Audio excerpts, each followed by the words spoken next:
الحمد لله وكفى وسلام على عباده الذين اصطفى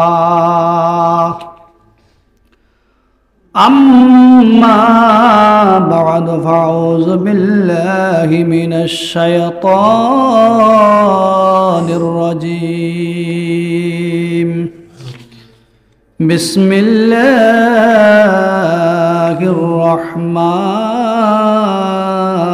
الرحيم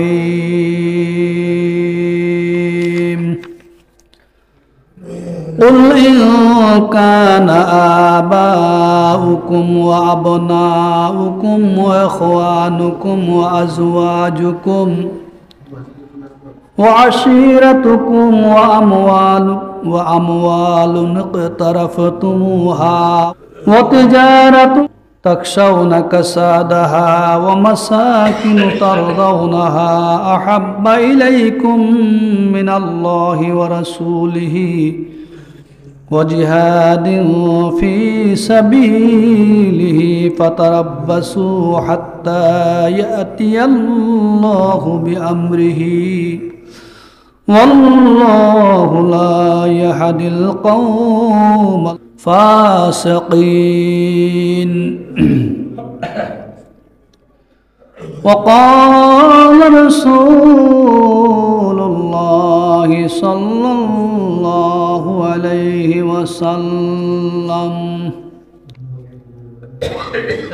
من يضمن لي ما بين لحييه وما بين رجليه أضمن له الجنة أو كما قال النبي عليه الصلاة والسلام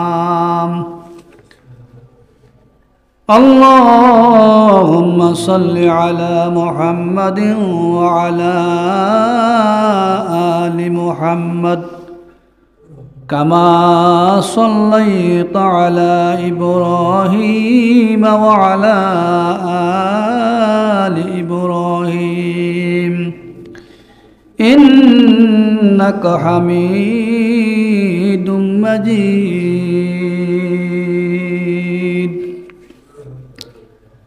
সম্মানিত মুআজ্জাজ মুহতারাম সদর জলাস মুরব্বী নিজাম আসসালামু আলাইকুম ওয়া রাহমাতুল্লাহি ওয়া বারাকাতুহু। সর্বদা মহান রব্বুল আলামিনের পবিত্র দরবারে হাজারো লাখ কোটি শুকরিয়া জ্ঞাপন করছি যে আল্লাহ রাব্বুল আলামিন আমাদেরকে দুনিয়ার সকল ঝামেলা মুক্ত করে সকল প্রকারের কর্মব্যস্ততা পরিহার করে মহান রব্বুল আলামিনের দরবারে আসার তৌফিক দান করেছেন।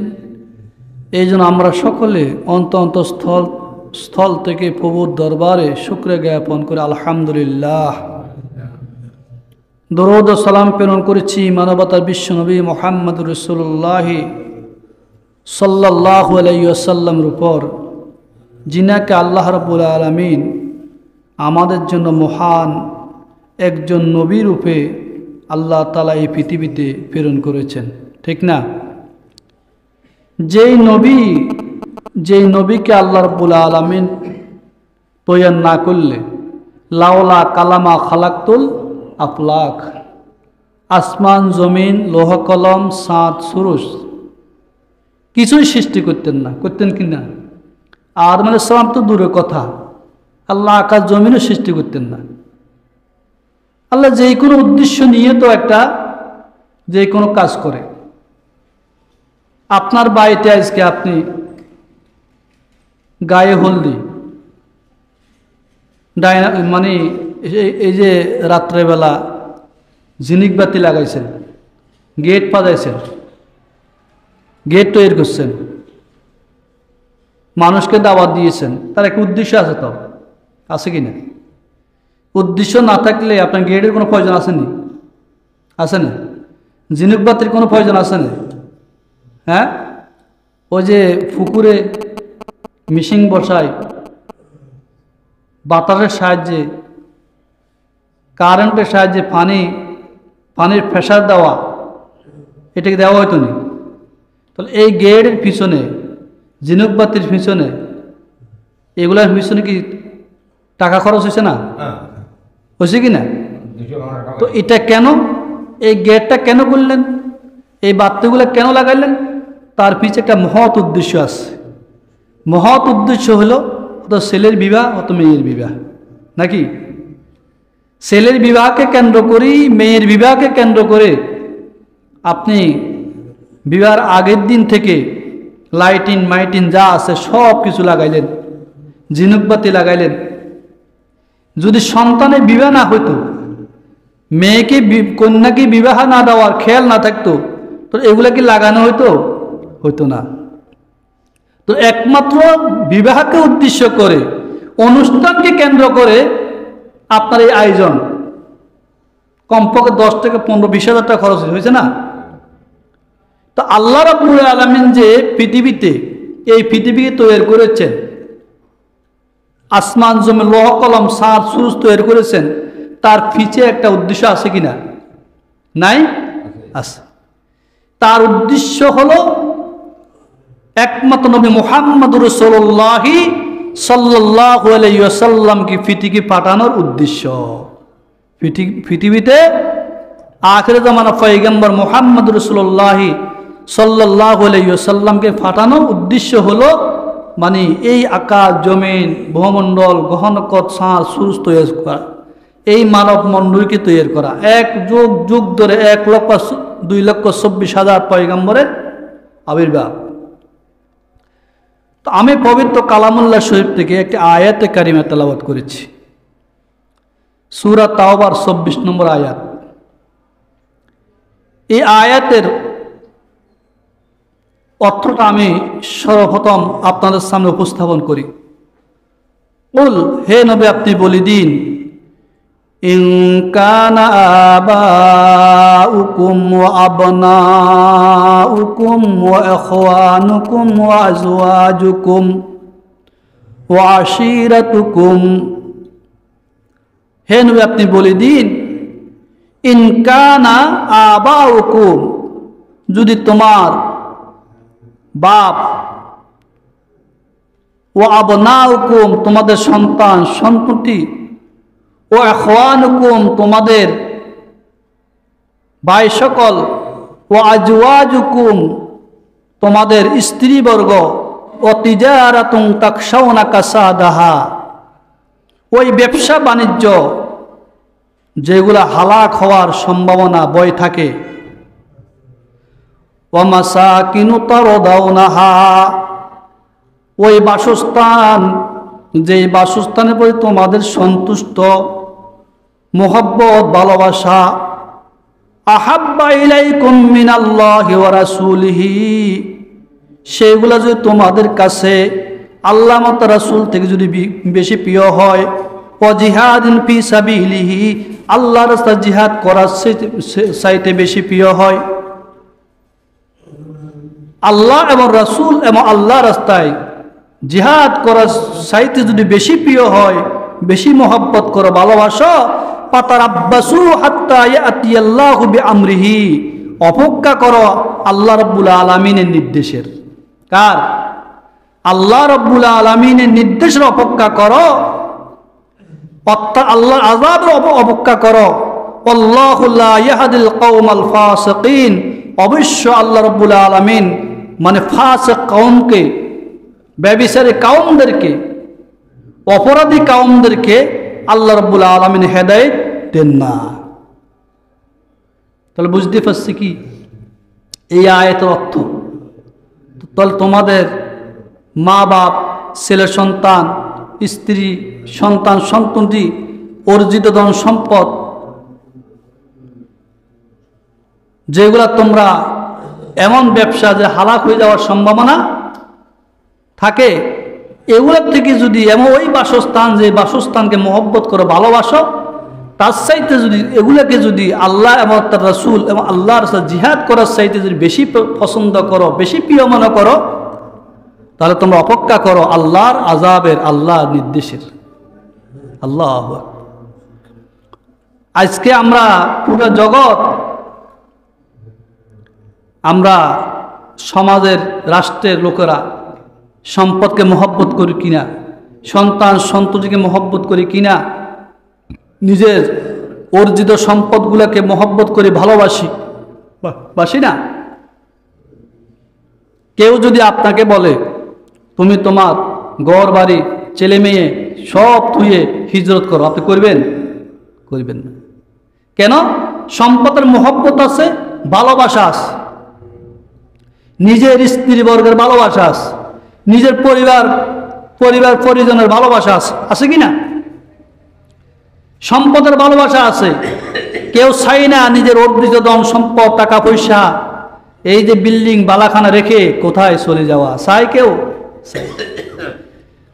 তো আল্লাহ রাব্বুল আলামিন এই আয়াতটি কেন নাজিল করলেন? এই আয়াত নাজিলের মূল উদ্দেশ্য হলো, এই আয়াত নাজিলের প্রেক্ষাপট হলো আল্লাহ মুহাম্মাদুর রাসূলুল্লাহ সাল্লাল্লাহু আলাইহি ওয়াসাল্লাম মক্কার জমিনে 13টি বছর অবস্থান করেছেন। কত? 13 বছর। মক্কার জমিনে 13 বছর থাকা অবস্থায় রাসূলুল্লাহ সাল্লাল্লাহু আলাইহি ওয়াসাল্লাম উপরে অত্যাচার অবিচার চলছে কিনা? জালেমদের অত্যাচার চলছে, অবিচার চলছে, কিন্তু মুসলমান ইমানদার ঘর বাড়িতে থাকতে চায় না। কোথায় থাকতে চায় না? ঘর বাড়ি থাকতে পারে না, জুলুম অত্যাচার চলে। আল্লাহ রাব্বুল আলামিন নির্দেশ প্রদান করেছেন ওই মুসলমানদেরকে নিজের বাড়িঘর সম্পদ ছেলে মেয়ে সব ছেড়ে নিজের বাড়ি থেকে ঘর থেকে দেশ থেকে হিজরত করার। কি করার? হিজরত করার। হিজরত শব্দ অর্থ কি? হিজরত হলো স্থানান্তর হওয়া। কি হওয়া? স্থানান্তর হওয়া। আর হিজরত বলা হয় যে আমি আমার নিজ এলাকার থেকে, আমি ঢাকার বাসিন্দা হলাম, ঢাকাতে গেলাম, হিজরত করলাম। আমি বাংলাদেশ থেকে লন্ডন গেলাম, হিজরত করলাম। আমি সৌদি গেলাম, হিজরত করলাম। ঠিক না? তো আল্লাহ রাব্বুল আলামিন যখন আল্লাহ মুহাম্মদুর রাসূলুল্লাহ সাল্লাল্লাহু আলাইহি ওয়াসাল্লামের উপর এই আয়াত নাযিল করলেন যে হে নবী মুহাম্মদুর রাসূলুল্লাহ সাল্লাল্লাহু আলাইহি ওয়াসাল্লাম, আপনার মুসলমান ইমানদার এবং তাদেরকে বলেন হিজরত করার জন্য। কি করার জন্য? তখন এক শ্রেণীর লোক হিজরত করতে রাজি ছিল না। কেন ছিল না? যদিও সে মুসলমান হয়েছে, কিন্তু যদি হিজরত করে বাপ দাদার বিড়া বাড়ি দখল ছাড়তে হবে, মানে স্ত্রী ছাড়তে হবে, সন্তান সন্ততি ছাড়তে হবে, পরিবার পরিজন ছাড়তে হবে, নিজের মুহাব্বতের মাতৃভূমি এবং ছাড়তে হবে। হবে কিনা? এই জন্য সাহাবায়ে কেরাম কেউ কেউ হিজরত করতে চায় না, মক্কা ভূমি থেকে হিজরত করতে চায় না, যাওয়ার জন্য ইচ্ছা নাই। কেন নাই? কারণ মাতৃভূমি মহব্বতের ভালোবাসা তাদের হৃদয়ের মধ্যে আছে। আছে কিনা?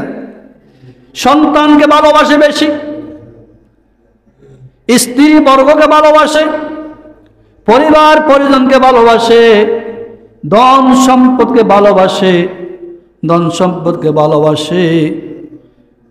এগুলোর মহব্বতের ভালোবাসা তার অন্তরের মধ্যে অধিক পরিমাণে রয়ে গেছে। কিন্তু আল্লাহর নির্দেশ তো পালন করতে হবে কিনা? আল্লাহর নির্দেশ পালন করা কি ফরজ? ফরজ না কি? আর ফরজ না? ফরজ। আল্লাহর হুকুম, আল্লাহর নির্দেশ ফরজ। আল্লাহর হুকুম, আল্লাহর নির্দেশগুলো মানতে হবে। আর আল্লাহর নির্দেশ না মানলে, রাসূলুল্লাহর নির্দেশ না মানলে তাহলে সে কি করলো? বেয়াদবি করলো, গাদ্দারি করলো। এই জন্য তারা হিজরত করতে চায় না, নিজের মাতৃভূমি ত্যাগ করতে চায় না, নিজের মাতৃভূমি ত্যাগ করতে রাজি ছিল না। কিন্তু নিজের মাতৃভূমিকে মহব্বত করতেন, অর্থ সম্পদ টাকা পয়সাকে মহব্বত করতেন, নিজের বাড়ি গাড়িকে মহব্বত করতেন। কারণ তারা চিন্তা করেছে আমরা যদি মক্কার জমিন থেকে হিজরত করে মদিনা যাই, হিজরতের পরে আমাদের আর কিছু থাকবে না, আমরা তো অসহায় হয়ে যাব। ঠিক না? কিন্তু নির্দেশ কার? আল্লাহ। এই জন্য আল্লাহ রাব্বুল আলামিন রাসূল আরবি মুহাম্মদুর রাসূলুল্লাহ সাল্লাল্লাহু আলাইহি ওয়াসাল্লামের উপর এই আয়াত নাযিল করে রাসূলকে জানিয়ে দিলেন, আমার হাবিব মুহাম্মাদুর রাসূলুল্লাহ সাল্লাল্লাহু আলাইহি ওয়াসাল্লাম, আপনার জাতির লোকেরা, ইমানদার লোকেরা, তারা যদি আল্লাহ রাসূল থেকে, আল্লাহর রাস্তায় জিহাদ করার থেকে যদি নিজের সন্তান সন্ততি, মাতা পিতা, আওলাদ, আত্মীয় স্বজন এবং যে সমস্ত অর্জিত সম্পদ, ওই ব্যবসা যেগুলো হালাক হয়ে যাওয়ার সম্ভাবনা আছে এগুলা, এবং ওই বাসস্থান, যে বাসস্থানের প্রতি মহব্বতের ভালোবাসা রয়েছে, এগুলার সাইটে যদি আল্লাহ রাসূল এবং নবী মুহাম্মদ রাসূলুল্লাহ সাল্লাল্লাহু আলাইহি ওয়াসাল্লামের থেকে যদি এগুলাকে বেশি ভালোবাসে, মোহাব্বত করে, তাদেরকে বলেন অপেক্ষা করার জন্য আল্লাহর নির্দেশের। কার? আল্লাহ নির্দেশের অপেক্ষা করার জন্য বলছে। তাহলে বোঝা গেছে আল্লাহ যখন যেই নির্দেশ প্রদান করে আমাদেরকে অবশ্যই সেই নির্দেশ অবশ্যই পালন করতে হবে, হবে কিনা? আল্লাহ নির্দেশ পালন করা অপরিহার্য, আল্লাহ রসুলের নির্দেশ পালন করা আমাদের জন্য প্রয়োজন বেশি। অথচ আল্লাহ রাব্বুল আলামিন জিহাদকে কত গুরুত্ব দিয়েছেন, ইসলামী আন্দোলনকে কত গুরুত্ব দিয়েছেন। আল্লাহর পথে জীবন দিয়ে শাহাদাত বরণ করলে তাদের মূল্য কি, সেটা আল্লাহ রাব্বুল আলামিন ফুঙ্কানে কোরআন কারীমের মধ্যে বলে দিয়েছেন, বুঝছেন কিনা? জিহাদ ফি সাবিলিল্লাহর কাজে অংশগ্রহণ করা, আল্লাহু আকবার, কত দামি। যদি আমরা জিহাদ না করে ফরজ লঙ্ঘন করব, আর ফরজ লঙ্ঘন করলে জাহান্নামে যাব। সাহাবায়ে কারাম রাদিয়াল্লাহু তাআলা আজমাইন কোন জিহাদ বর্জন করতে পারেন নাই। আল্লাহ যখন নির্দেশ দিয়েছেন যে যুদ্ধ করার জন্য, সেই যুদ্ধ শামিল হতে হয়েছে, হয়েছে কিনা? রাসূল নিজেও কি অংশগ্রহণ করেছেন, সাহাবায়ে কেরামকে অংশগ্রহণ করেছেন। তাদের এই জিহাদ ছিল কেন? দিন জিন্দা, দিন কায়েমের জিহাদ। দেশ থেকে অন্যায়, জুলম, নির্যাতন, নিপীড়ন এগুলাকে দূর করার জন্য, আল্লাহর এই জমিনে আল্লাহর বিধানকে প্রতিষ্ঠা করার জন্য, প্রতিষ্ঠার লক্ষ্যে জিহাদ করা, এটা আল্লাহ ফরজ করেছেন। সুবহানাল্লাহ বলেন না? আজকে মুসলমানের বলে না জঙ্গি বলে, আজকে আলেম ওলামাকে জঙ্গি বলে। জঙ্গি কাকে বলে? জঙ্গি কি? জঙ্গি জং থেকে এসেছে। জঙ্গিয়ত তো যোদ্ধা। জঙ্গিয়ত কি? যেরকম জঙ্গে হুদ, জঙ্গে বদর, জঙ্গে হুনাইন, এইভাবে এক একটা যুদ্ধের নাম আছে। জঙ্গে হুদ, জঙ্গে বদর, জঙ্গে হুনাইন, আছে কিনা? তো জং মানে কি? লড়াই, যুদ্ধ করা। তো এখন জঙ্গি বলি আপনি কাকে গালি দেন? তো মুসলমান তো যুদ্ধাই। মুসলমান কি? যুদ্ধা। মুসলমান কোন যুদ্ধা? মুসলমান যুদ্ধ হলো আল্লাহর জমিনে আল্লাহ দ্বীনকে প্রতিষ্ঠা করার যোদ্ধা, দ্বীন কায়েমের যোদ্ধা, ঠিক না? অন্যায় পথে লড়াই করে কারো সম্পদ আত্মসাৎ করার যুদ্ধ নয়। একমাত্র ওয়াজহিল্লাহ, আল্লাহ রাব্বুল আলামিনের আইনের কানুনকে জমিনে বাস্তবায়ন করার জন্য যারা কাফেরের সাথে লড়াই করে, যুদ্ধ করে বিজয় আনবে, তাদের কথা আল্লাহ রাব্বুল আলামিন বলছেন। তারা মরলে শাহাদাত, শহীদ, আর বাঁচলে গাজী। বাঁচলে কি? গাজী, মরলে শহীদ। শহীদের মর্তবা আল্লাহর কাছে কত বেশি। এই জন্য আল্লাহ রাব্বুল আলামিন কোরআন কারীম বলেছেন সূরা তাওবার মধ্যে, তোমরা লড়াই করো, যুদ্ধ করো। কি করো? লড়াই করো, যুদ্ধ করো। আল্লাহ রাব্বুল আলামিন তোমাদের হাতে তাদেরকে শাস্তি দিবেন, তোমাদের হাতে তাদেরকে লাঞ্ছিত করবেন, অপমান করবেন, এবং তাদের উপরে তোমাদেরকে আল্লাহ তাআলা সাহায্য করবেন। ওয়াশফি সুদুরা কাউমিন মুমিনিন, আল্লাহ রাব্বুল আলামিন মুমিন কাউম, ইমানদার জাতির অন্তরকে প্রশান্ত করবেন। কি বলছেন? সাহাবায়ে কেরাম যখন যুদ্ধের ময়দানে গেছেন, সেখানে যুদ্ধের মাধ্যমে আল্লাহ রাব্বুল আলামিন এবং সেই সাহাবায়ে কেরামের অন্তর মধ্যে আল্লাহ প্রশান্তি নাজিল করছেন, যে প্রশান্তির বিনিময়ে তারা নিজেকে শাহাদাতের নজরানা পেশ করে শহীদ হয়ে দিন কায়েম করেছেন, ঠিক না? আল্লাহ। সাহাবায়ে কেরাম রাদিয়াল্লাহু আনহু আজমাইন যখন যুদ্ধ ময়দান অনার্গল জিহাদ করেন, যুদ্ধ করেন, এইবার পাহাড় থেকে জান্নাতের সুঘ্রাণ পেতেছে, জান্নাতের সুঘ্রাণ, জান্নাতের বাগান থেকে বিভিন্ন সুঘ্রাণ আসতেছে। আরেক সাহাবীকে বলতেছে, হে সাহাবায়ে কেরাম, যুদ্ধ করো, শহীদ হও, জান্নাতে যাও। ওই যে জান্নাতের সুঘ্রাণ আমার নাকে আসতেছে, জান্নাতের সুঘ্রাণ আমার কানের নাকে আসতেছে। মরলে শহীদ, শহীদ হয়ে জান্নাতে চলে যাবে। এই জন্য আল্লাহ রাব্বুল আলামিন বলেন, কাতিলুহুম ইউআযিবুহুমুল্লাহু বিআইদিকুম ওয়া ইউখজিহিম ওয়া ইয়ানসুরুকুম আলাইহিম ওয়া ইয়াশফি সুদুরা কওমিন মুমিনিন। কাতিলুহুম, তোমরা তাদের সাথে লড়াই করো, যুদ্ধ করো। ইউআযিবুহুমুল্লাহু বিআইদিকুম, আল্লাহ রাব্বুল আলামিন তোমাদের হাতে তাদেরকে শাস্তি দিবেন। ওয়া ইউখজিহিম, তাদেরকে লাঞ্ছিত করবেন। ওয়া ইয়ানসুরুকুম আলাইহিম, তাদের উপর তোমাদের সাহায্য করবেন। ওয়া ইয়ানসুরুকুম আলাইহিম, তাদের উপরে তোমাদেরকে সাহায্য করবেন। ওয়া ইয়াশফি সুদুরা কওমিন মুমিনিন। এইবার আল্লাহ রাব্বুল আলামিন মুমিনদের অন্তরের মধ্যে আল্লাহ প্রশান্তি নাজিল করে। আল্লাহ, অথচ আমরা জিহাদ করতে রাজি না। জিহাদ মানে কি? ইসলামের জন্য, ইসলাম আল্লাহর জন্য, আল্লাহর দ্বীনকে প্রতিষ্ঠা করার জন্য আল্লাহর পক্ষে লড়াই করা। কার পক্ষে? আল্লাহর পক্ষে। আমরা তো আল্লাহর পক্ষে লড়াই না করে আমরা বাতিলের পক্ষে লড়াই করি। কার পক্ষে? বাতিলের পক্ষে লড়াই করি, অন্যায়ের পক্ষে লড়াই করি, অন্যায়ের পক্ষে, ব্যভিচারের পক্ষে লড়াই করি।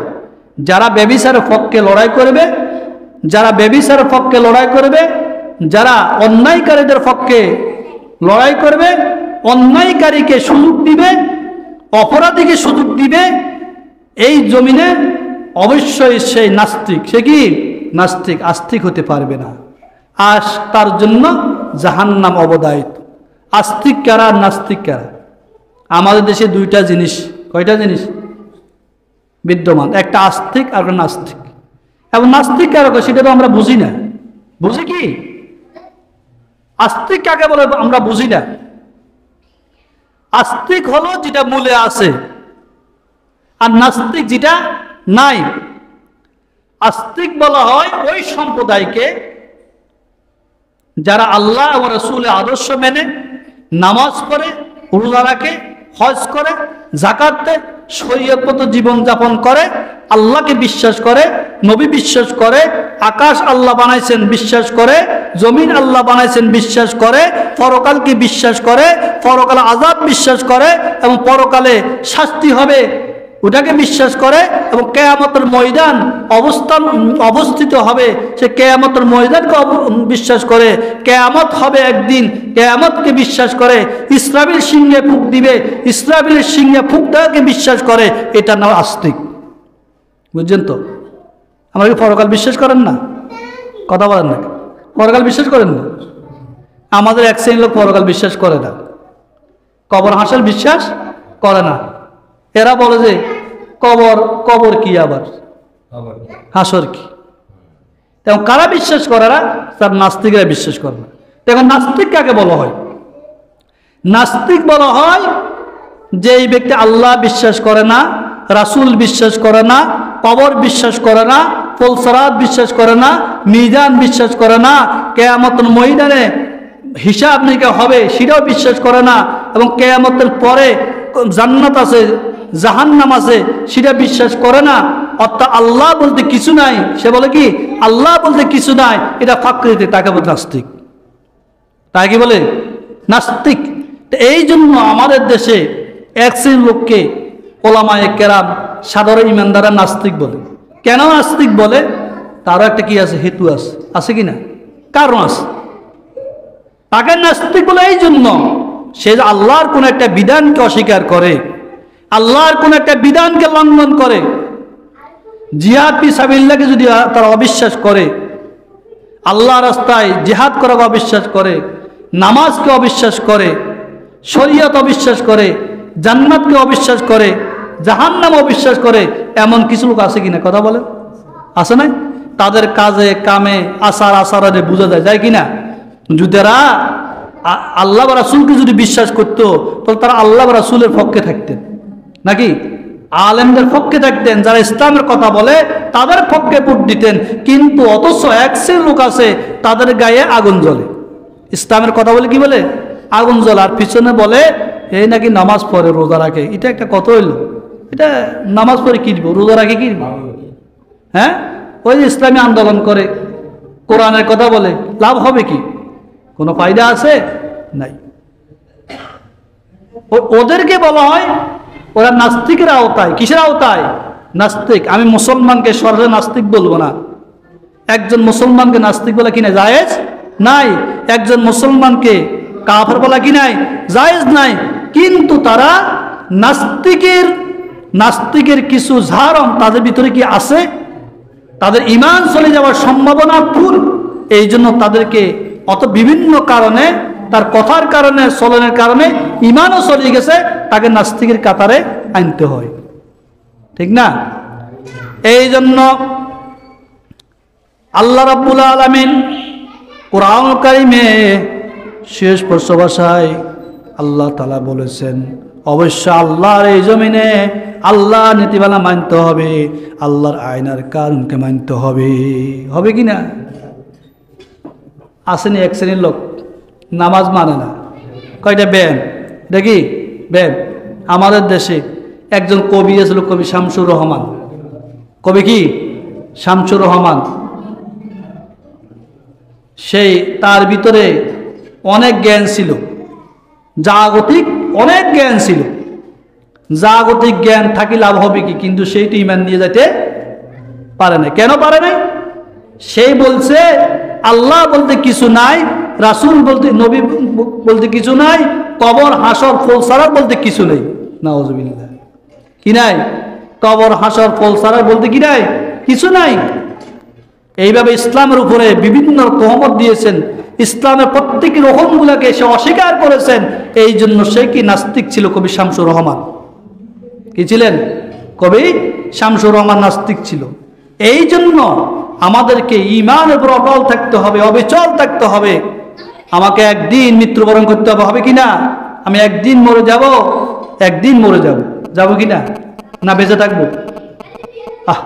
কতজন মারা গেছে না? আমার ভাই, আমার দাদা, আমার জ্যাঠা, আমার বাবা, আমার মা একদিন আমার কাছে ছিল, আজকে আমার কাছে নাই। ওই যে কবরস্থানে শুয়ে আছে। তা আমি অবিশ্বাস কেন করব? তা একদিন আমিও থাকবো না, থাকবো কি না? আমিও থাকবো। আমরা মুসাফির, দুনিয়ার কি মুসাফির? মুসাফির হিসাবে আমরা এসেছি। মুসাফির হাম ওহি আখির ঠিকানা, कोई आगे रवाना है कोई पीछे रवाना। किस्ती जबर जदि कुन, किस्ती सबर जदि कुन दरिया बे किनारा, बाहर सबर जदि कुन दरिया बे किनारा। शायरी বলছেন, আমি মুসাফির, মুসাফির হিসাবে আল্লাহ আমাকে দুনিয়াতে প্রেরণ করেছেন। এই মুসাফির হিসাবে আমি এই পৃথিবীতে মাত্র কিছুদিন অবস্থান করব, আবার আমাকে কবরে যেতে হবে। সে অনন্তকাল সেখানে থাকতে হবে, হবে কিনা? তো কি নিয়ে যাব? কি নিয়ে যাব বল?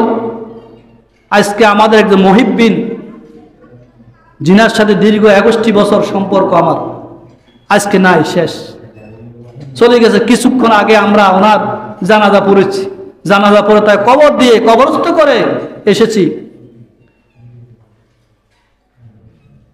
কিছুক্ষণ পরে তার সুয়াল জবাব শুরু হয়ে যাবে। এখন তিনি আমল, কি আমল নিয়ে তিনি সেখানে গেছেন, ওই আমলের হিসাব হবে। আর দুনিয়ার কোন অর্থ সম্পদ, টাকা পয়সার কোন হিসাব নাই। অবশ্যই আমি মনে করি আল্লাহ ওনাকে জান্নাত নসিব করবে।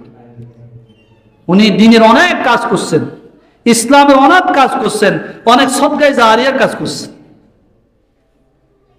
আমার জানা আমার সাথে একসাথে ছিলেন, আমার সাথে প্রতিষ্ঠানের কর্ম করছেন, কর্মরত অবস্থা ছিলেন, ফিউর মানুষ। এই হিসাবে আমি তাকে জান্নাতি বলতে পারি, পারি না? জান্নাতি বলতে পারি, আমল করতে। রমজান মাসে উনি ইতিকাফ করতেন। আমরা আমাদের অঞ্চলের লোক, প্রবীণ লোক, হাজী রাজালক সাহেব আজকে আমাদের মাঝে নাই, আমাদের থেকে বিদায় নিয়ে গেছেন, কিন্তু ওনার কবর জগৎ আরম্ভ হয়ে গেছে, গেছে কিনা? এখন উনি কবরে যে আমল নিয়ে যাবেন সে আমলের হিসাব হবে, ভালো নিলে ভালো, খারাপ নিলে খারাপ, তার ভালো আমলের হিসাব হবে। এই জন্য আল্লাহ বলছেন কিরামান কাতিবিনা ইয়ালামুনা মা তাফআলুন, তোমাদের দুই কাঁধে আমি দুইটা মোহরই নিযুক্ত করেছি, কিরামান কাতিবিন, তার আমল লেখক বৃন্দ তোমার ভালো মন্দ আমল লেখেন। ডান কাঁধের মোহরই তুমি যে নেক আমল করো তাই লেখেন, আর বাম কাঁধের মোহরই তোমার কি বাম দিকের বদগুলা লেখেন। কি লেখে? বদ লেখে। তো হুঁশিয়ার, দুইজন আমাদের জন্য নিযুক্ত আছেন, গোপনে প্রকাশ্যে অবশ্যই আমাদেরকে আমাদের হিসাব অবশ্যই হবে, হবে কিনা? অবশ্যই হিসাব হবে আমাদের। এই কবরে আমাকে শোয়া আসবে, এই কবর হয়তো পোকামাকড়ের স্থান হবে, হয়তো জান্নাত টুকরো হবে।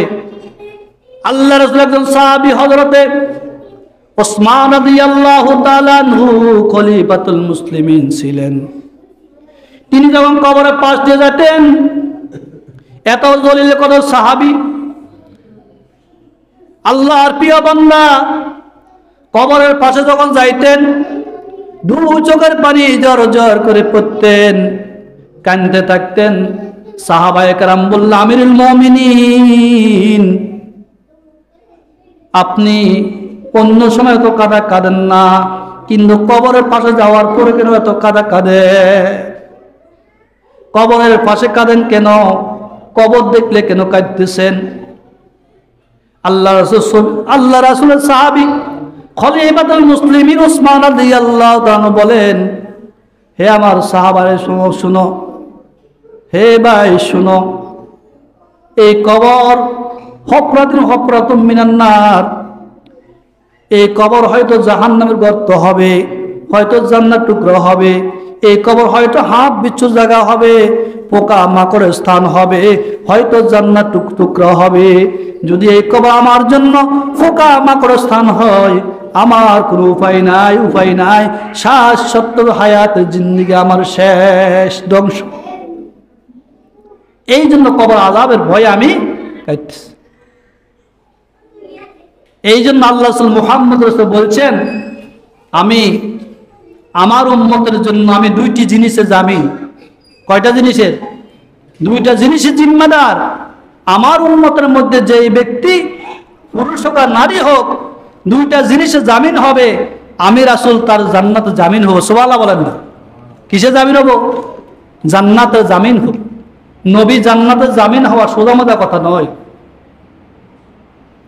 একটা হলো তার দু সোয়ালের মাঝখান, মুখ, জিহ্বা, আরেকটি হলো তার দুরানের মাঝখান, লজ্জাস্থান। এই দুইটা জিনিসের জামিন যে হবে, আমি রাসূল তার জন্য জান্নাতে জামিন হবে। এই জন্য আল্লাহ রাসূল মুহাম্মদ রাসূলুল্লাহ সাল্লাল্লাহু আলাইহি ওয়াসাল্লাম বলেন, মান ইয়াজমাল লিমা বাইনা লিহাইহি ওয়া মা বাইনা রিজলাইহি আদমাল্লাহুল জান্নাহ। আল্লাহ নবী মুহাম্মদুর রাসূলুল্লাহ সাল্লাল্লাহু আলাইহি ওয়াসাল্লাম বলেন, যেই মুসলমান বান্দা বান্দি তার দু সোয়ালের মধ্যখান অর্থাৎ জিহ্বা আর দুই রানের মাঝখান লজ্জাস্থান, এই দুইটি জিনিস জামিন হবে, জিম্মাদার হবে, আমি নবী সাক্ষী দিলাম, আমি নবী তার জান্নাতের জামিন হয়ে যাব। সুবহানাল্লাহ বলেন না? মুখ দ্বারা আমরা অন্যায় অপরাধ অনেক কিছু, মুখ দ্বারা গীবত করি, মুখ দ্বারা শিকায়ত করি, এই মুখ দ্বারা পরনিন্দা করি। আমার মুখের কারণে একজন ব্যক্তির মামলা হাসি হয়, আমার মুখের কারণে একজন ব্যক্তির হাসির কষ্ট থেকে মুক্তি পায় কিনা? এই 14-15 বছরের ভিতরে অনেক মুসলমানের মুখের দ্বারা অনেক ইমানদারের ফাঁসি হয়েছে কিনা? মিথ্যা সাক্ষী দ্বারা ইমানদারের ফাঁসি হয়েছে।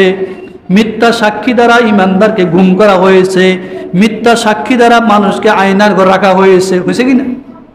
এই মুখ দ্বারা, মুখের কারণে, এই মুখ দিয়ে মিথ্যা মামলা দিয়ে, এই মুখ দিয়ে মিথ্যা কথা বলে, এই মুখ দিয়ে মিথ্যা কথা বলে একজন মানুষকে আমি ফাঁসাই দিয়েছি, ঠিক না?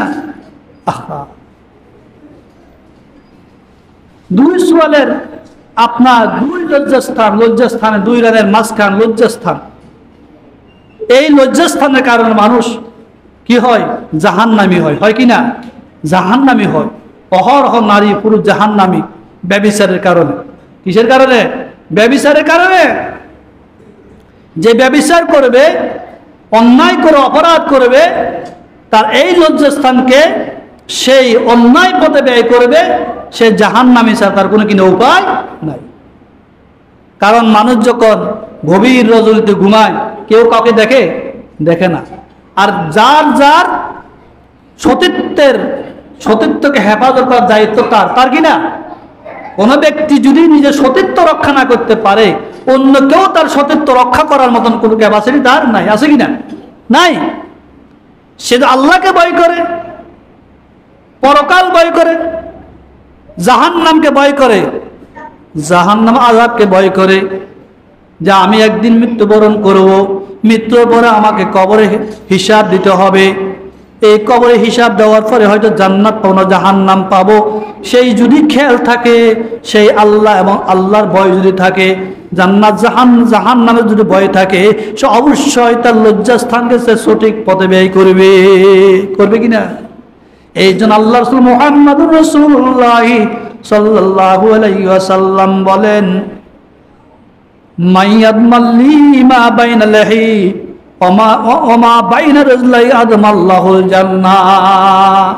যেই মুসলমান বান্দা বান্দি দুসওয়ালের মাঝখান জিহ্বা এবং লজ্জাস্থানের দুই রানের মাঝখান লজ্জাস্থানে হেফাজত করবে, জিম্মাদার হবে, আমি নবী গ্যারান্টি দিলাম, আমি নবী তার জান্নাতের জামিন হয়ে যাব।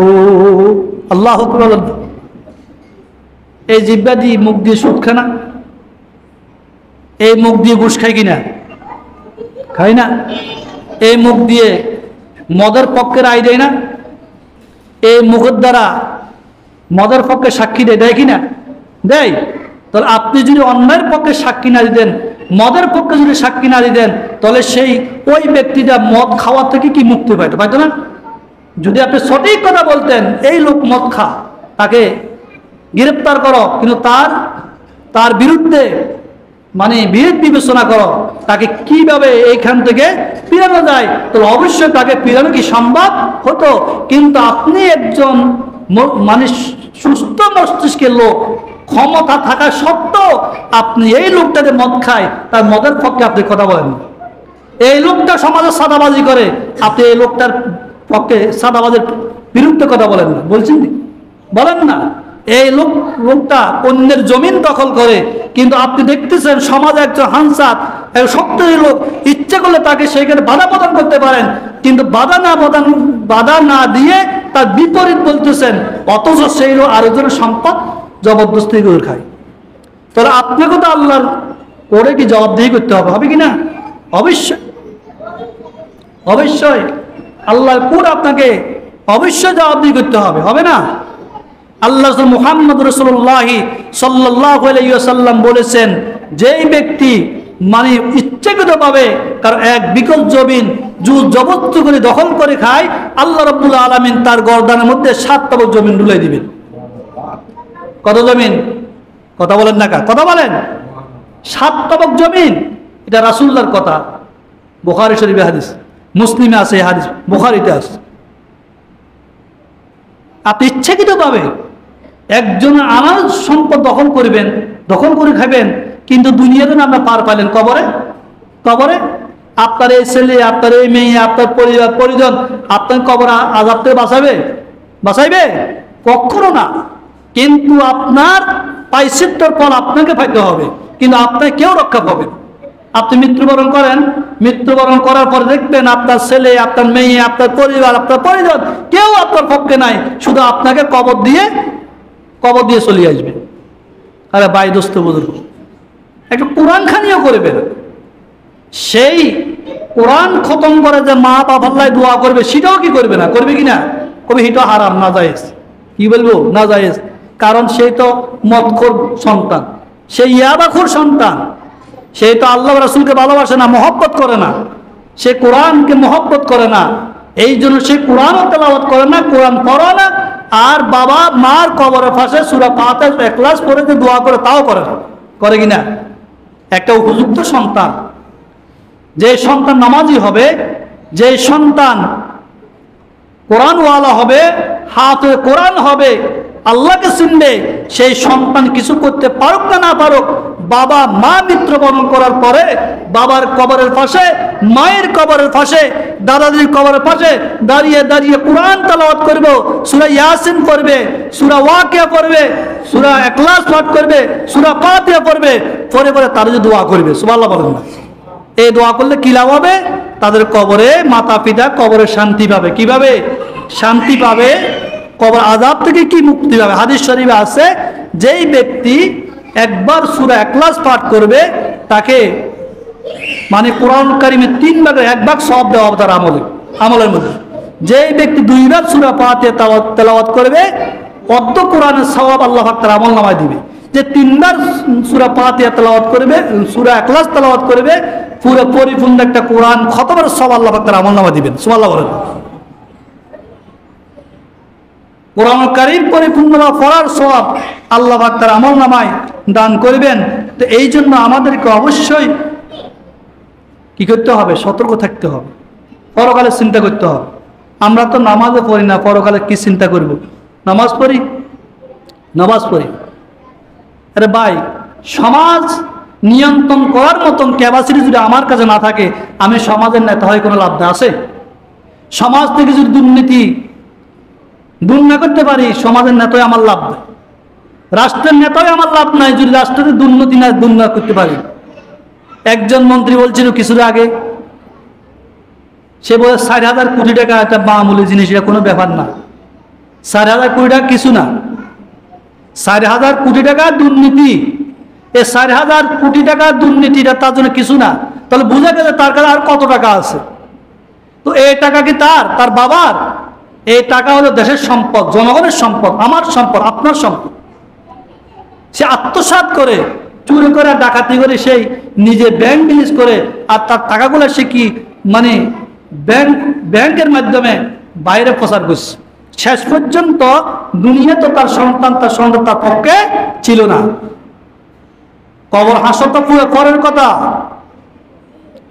এই জন্য আল্লাহ রাব্বুল আলামিন বলেন, যারা মুমিন ঈমানদার, যারা আল্লাহর রাস্তায় জিহাদ করবে, জিহাদ ফি সাবিলিল্লাহর কাজে অংশগ্রহণ করবে, আল্লাহ রাব্বুল আলামিন তাদের জন্য কি রেখেছেন, কি সওয়াব রেখেছেন আল্লাহ পাক। আল্লাহ পাক কোরআন কারীমে দীক্ষা দিয়ে বলে, আম